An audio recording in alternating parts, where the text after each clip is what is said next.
Here's a quick review of the imperfect tense, or the imparfait in French. So how you form it is, you conjugate a verb in the new form and then you take off the ONS. This is going to give you the root.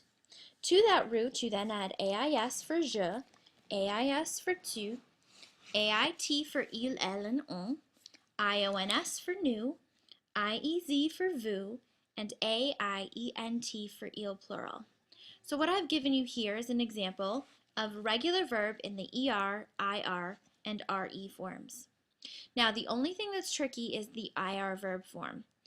It follows the same rule, but remember when you're conjugating something in the new form for an IR verb, the ending is ISSONS.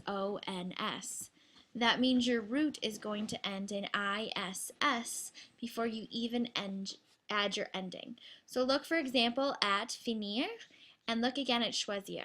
It follows the rule, it just gets a little bit tricky. What this also means is that you need to remember all of the irregular verbs that I made you learn at the beginning of the year.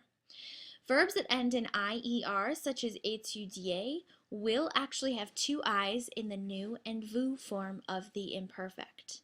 And one thing to remember, there is only one irregular in the imperfect, that is être, and your root becomes E accent aigu, T.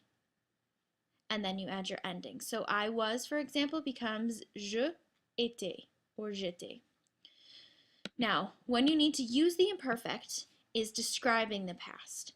This is unlike the passé composé, which is an action that began and ended in the past. The imparfait describes the past. So here's a little sort of rhyme to help you remember. Was doing, were doing, used to do. Age description and beliefs are just a few. Time and weather, use it too. All right, merci and bonne chance.